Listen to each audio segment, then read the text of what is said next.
महाराज फरमाते हैं कि मोख मोख केता सब कोई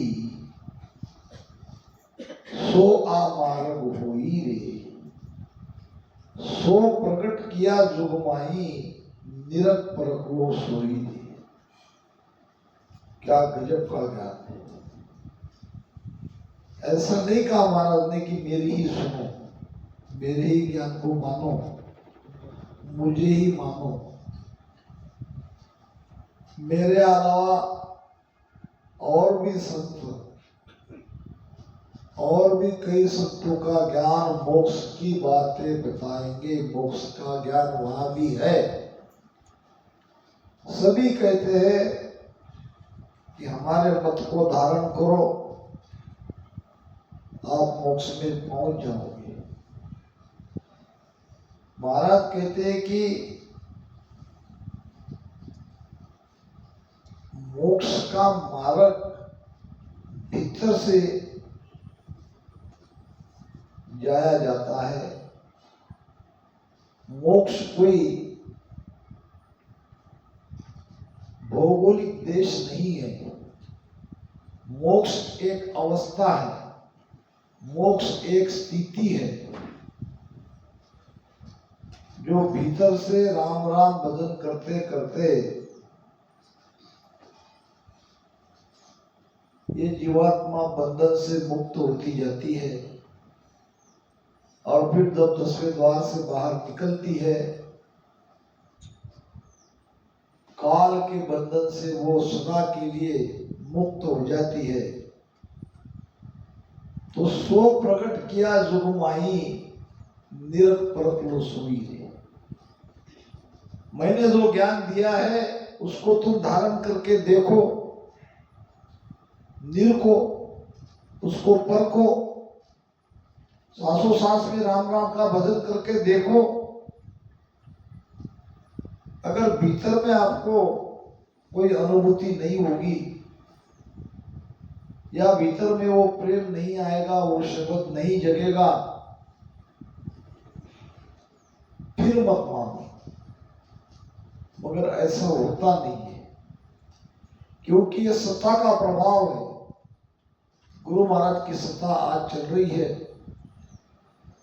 जो भी कोई जीव सांसों सांस में राम राम को प्रेम पूर्वक रटन करेगा, उनके अंदर ये प्रेम प्रकटता है, ये सत्ता प्रकटती है, ये निरंतर प्रकटता है। दूसरी बात, वहां आनंद ही आनंद है। उस पद में शिवाय आनंद के दूसरा कुछ नहीं है। और वहां हमारे किए हुए कोई कर्म बाकी नहीं रहते हैं। तीनों कर्म से ये जीव अलग हो जाता है। वो स्थिति है जीव की बंधन के मुक्त होने की। राजा विठलराव ने गुरु महाराज को प्रश्न पूछा था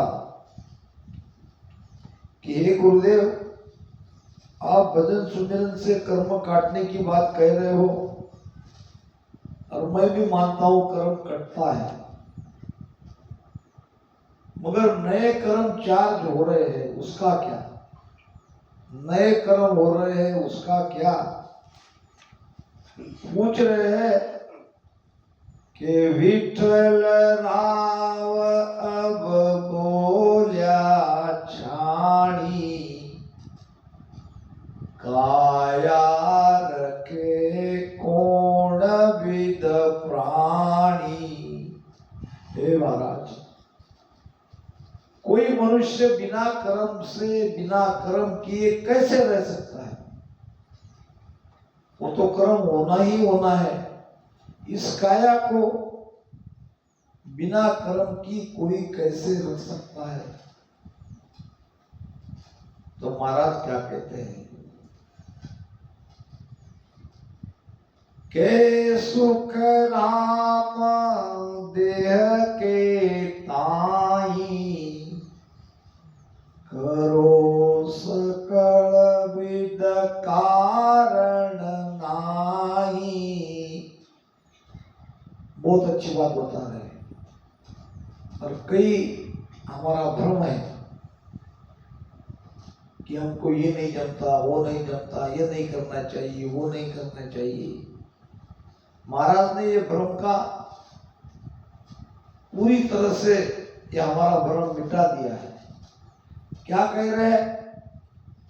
विठलराव का भाव यही था कि शरीर के कुछ कर्म है जो कर्म किए बिना कोई कैसे रह सकता है।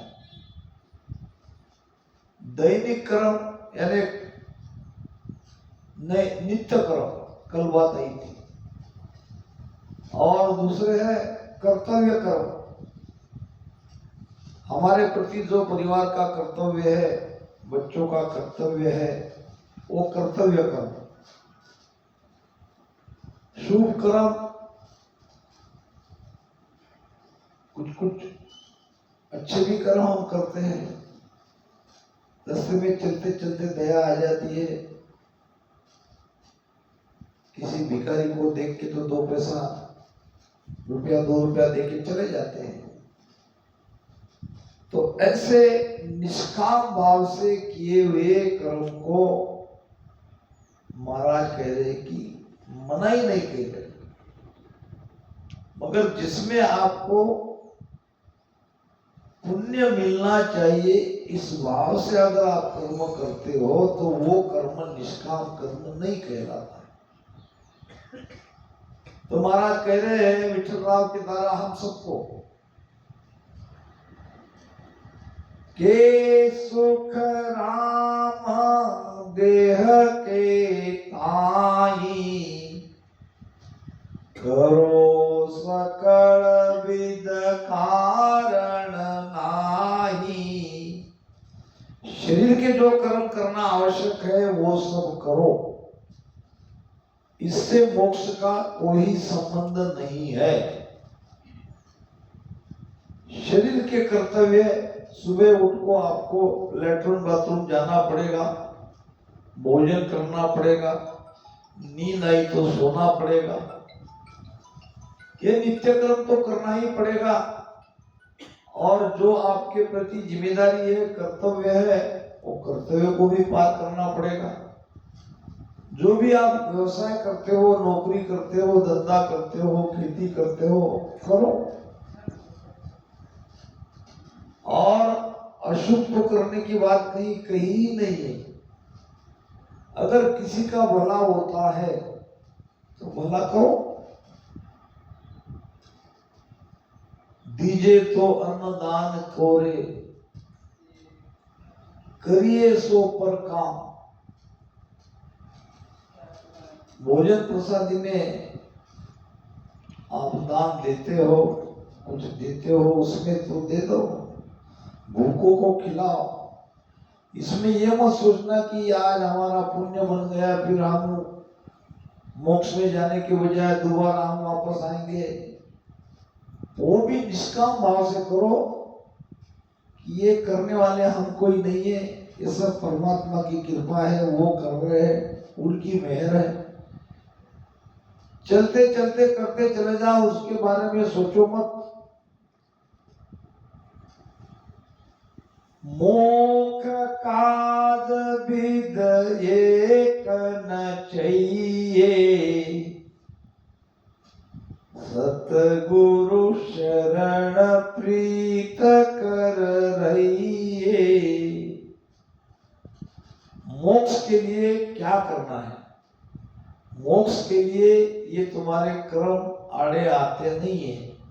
जो अशुभ करते हो या जो पुण्य प्राप्ति के लिए, फल के लिए करते हो, वो कर्म जरूर तुम्हारे आड़े आएंगे, मगर जो आवश्यक कर्म है वो आड़े नहीं आते।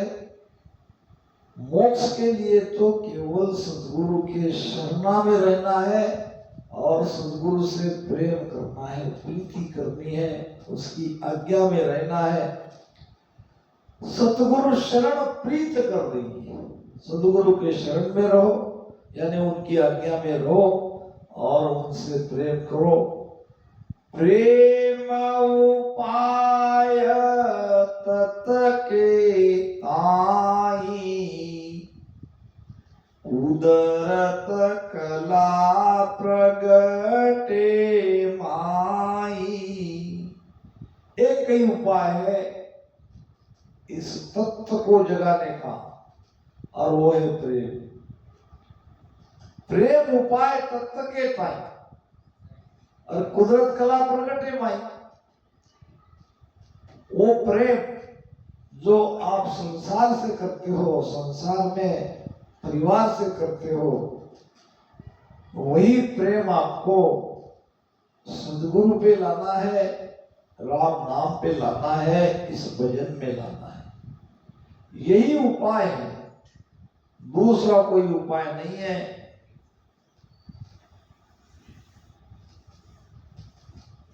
सतगुरु दया राम रटे कोई, ने आंचर प्रगटे तब होई। राम रटन करना है, मगर ये राम नाम आपको सदगुरु से मिलना चाहिए, सदगुरु के भेद से रटन करना है। राम नाम कैसे नहीं रटना है, नहीं तो सारी दुनिया राम राम कर रही है। क्या सबके सब मोक्ष में जा रहे हैं क्या? इसका एक तरीका है, एक टेक्निक है, एक भेद है। और जब कोई सदगुरु आपको राम नाम देते हैं तो उसके साथ अपना पावर भी देते हैं। कथा मैंने बहुत बार सुनाई है, आज भी सुना देता हूँ। एक राजा था, गुरु बनाया था, गुरुमुखी था, मगर राजा सोचता था कि ये राम राम तो बड़ा सीधा साधा है, कोई बड़ा मंत्र नहीं है, और कोई भी सहज ले सकते हैं। इस राम राम को लेने के लिए गुरु की आवश्यकता क्या होनी चाहिए? शंका आई मन में। समय देख के जब गुरु आए, गुरु को पूछा, महाराज वैसे तो मैंने आपको गुरु बनाया है, मैंने आपको गुरु माना है और मानूंगा भी। एक सहज शंका मन में आई कि इतना सहज सुलभ राम नाम ऐसे भी तो रटन किया जा सकता था, इसके लिए गुरु बनाने की क्या आवश्यकता थी? गुरु ने कहा, ठीक है, आपके इस प्रश्न का उत्तर फिर कभी बताऊंगा, समय आने पर। गुरुदेव चले गए अपने आश्रम में। कुछ महीनों बाद आए तो आते ही जो बाहर द्वारपाल थे, वो द्वारपाल को कहने लगे, कहाँ है तुम्हारे राजा? जाओ जाके पकड़ो, मैं तुम्हारे मालिक का गुरु हूं, तुम्हारे राजा का मैं गुरु हूं, इसलिए उनसे ज्यादा मेरा आदेश चलता है आप लोगों को। मगर दोनों द्वार पे खड़े हुए, गर्दन नीचे झुका दिए। आज्ञा माने तो कैसे माने, और नहीं माने तो सचमुच राजा का गुरु है, उनसे तो कोई गुस्ताखी कर नहीं सकते थे, इसलिए उन्होंने झुकना ही अच्छा समझा। आगे और दो चार सिपाही मिले जो शस्त्र से लैस थे। बुलाया इशारे से, मेरा आदेश है राजा को पकड़ो। और राजा को कैसे पकड़ेंगे? वो भी बेचारे सोच में पड़ गए, वहीं के वहीं खड़े रह गए। बड़ी विनम्रता से गर्दन नीचे झुका के खड़े रहे। आगे सेनापति थे।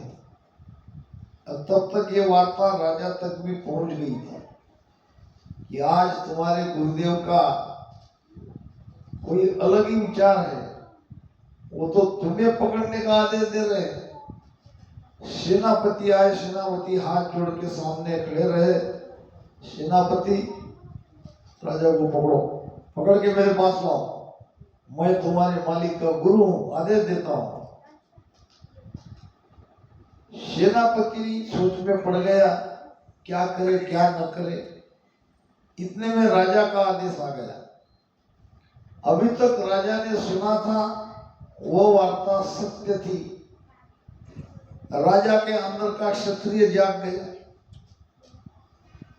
और कहा, पकड़ो उस साधु को। क्या कहा राजा ने? पकड़ो उसे। अब गुरु का भाव नहीं था, मुझे पकड़ने के आदेश दे रहे। बताता हूं उनको अब कैसे पकड़ा जाता है। चारों तरफ से वो गुरु महाराज को घेर लिए सिपाही ने, और गुरुदेव कहने, अरे छोड़ो छोड़ो छोड़ो, मुझे कोई सचमुच थोड़ी राजा को पकड़वाना था, मुझे तो राजा के प्रश्न का उत्तर दे रहा था।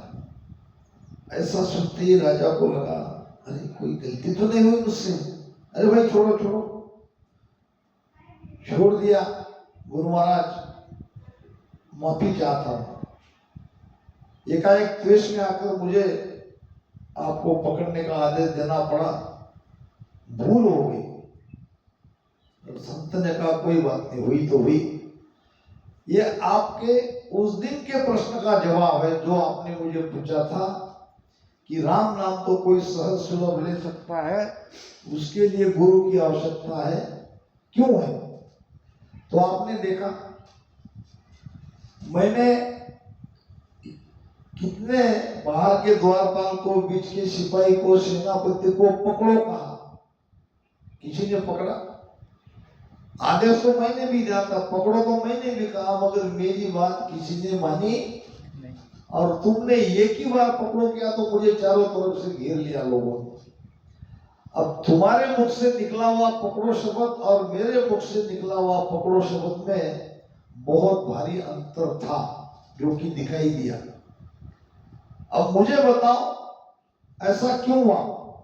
सिपाही को तो मेरे भी आदेश से पकड़ना चाहिए था, तुम बताओ। तो राजा ने कहा, वो सिपाही मेरे हैं, वो सिपाही मेरे अंडर में रहते हैं, मेरे आदेश का पालन करना जानते हैं।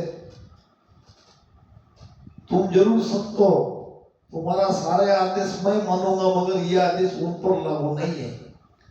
वो तुम्हारे नौकर नहीं है, इसलिए तुम्हारे आदेश की अवहेलना हो गई और मेरा आदेश तुरंत माना गया। तो इसका मतलब क्या हुआ राजन? संत ने कहा, इसका मतलब गुरुदेव यही हुआ कि यहां मैं बैठा हूं राजपथ पे, मेरी सत्ता चलती है, मेरा हुक्म चलता है, मेरा ऑर्डर चलता है, और तुम संत होते हुए भी इनसे तुम्हारा कोई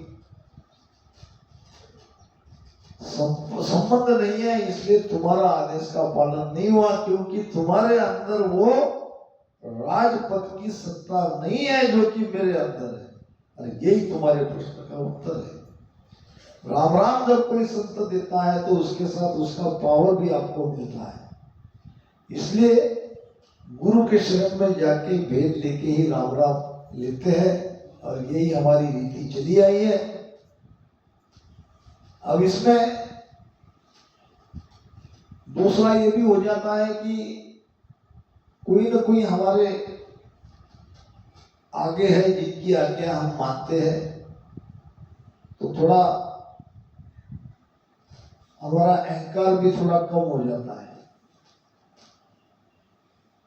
सतगुरु दया राम रटि कोई, ने आचर प्रगट तब होई, प्रेम प्रीत सुजागे भाई, प्रेम प्रेम सु उलटे माई। ये शब्द राम राम रटन करते करते उसमें प्रेम लगाते हो तो जगता है, प्रेम नहीं लगाते हो, प्रेम किसमें लगता है? जिसमें तुम्हारा मन है।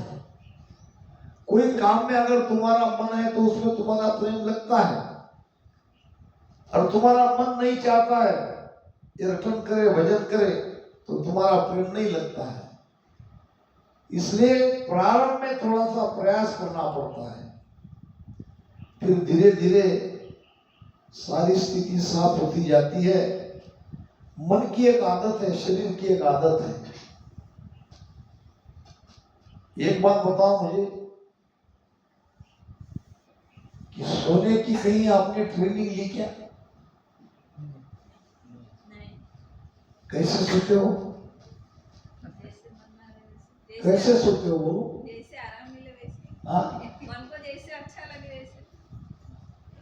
नहीं, वो तो है, मगर सोने की ट्रेनिंग नहीं ली और सो जाते हो, इसका कारण है कि हमको आदत पड़ गई है, सोने की आदत पड़ गई।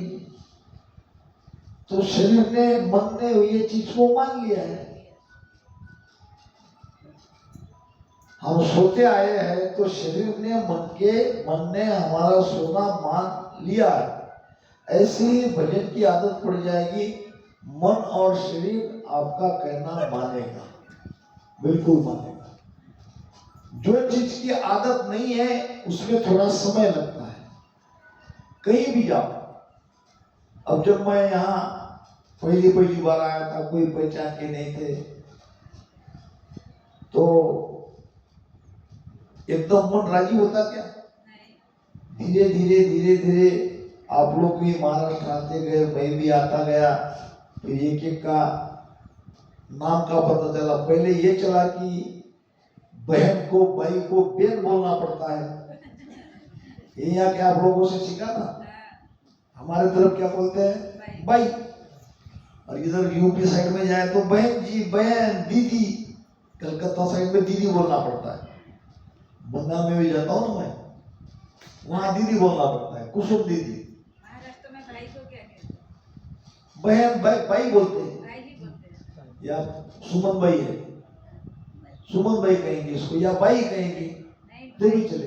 भाई यानी कि वो भाई आई है, गुजराती में भाई बोलते हैं। गुजराती में भाई बोलते हैं, वहाँ नहीं बोलते, वहाँ राव, मराठी में क्या कहते हैं? ऐसा कहते हैं। राव लगाते, राव। नहीं तो प्लेन नाम रहते, भाई नहीं लगाते। फिर वो कोई रिश्ते में आता, बड़ा आता, तो उसको भाऊ करके बोलते हैं, सम्मान से। तो फिर एक आध दो बार ये चला सिलसिला, पर धीरे धीरे जब तुम ज्ञान सुनने लगे, भजन करने लगे, फिर अपने अपने लगने लगे। अब आज तो बात ऐसी है कि मैं गुजरात का हूँ कि आप महाराष्ट्र को, ये भी पता नहीं चल रहा, इतने हम घुल मिल गए। अब तो अमर लोग के हो गए। ये क्या हो गया? ये अब मन ने मान लिया। मन ने क्या मान लिया? यही तुम्हारे है। जे नर जुग राम पुकारे, से मेरा सिर ताज, राम राम से मेरा सिर ताज। बड़ा बड़ा जन संत समाधि, बड़ा बड़ा जन संत समाधि,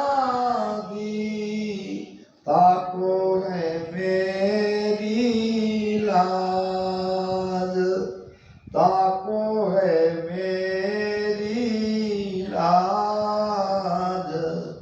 वारी वारी आया है हंसा ताज। अभी क्या ज्ञान से समझना पड़ता है, वो कहाँ का है, कैसा है, किस जाति पंथी का है, कोई मतलब नहीं है। गुरु महाराज कह रहे, जे नरदुग राम पुकारे, से मेरा सिरताज। राम राम भजन करने वाले महाराज के मुकुट है, सिर के ताज है, तो वही हमारे हैं। जो राम राम भजन करने वाले वो हमारे हैं। महाराज ने तो यहां तक कह दिया, कोड़ी कुष्टी हरिजन मिलजुल जागट ब्रह्म।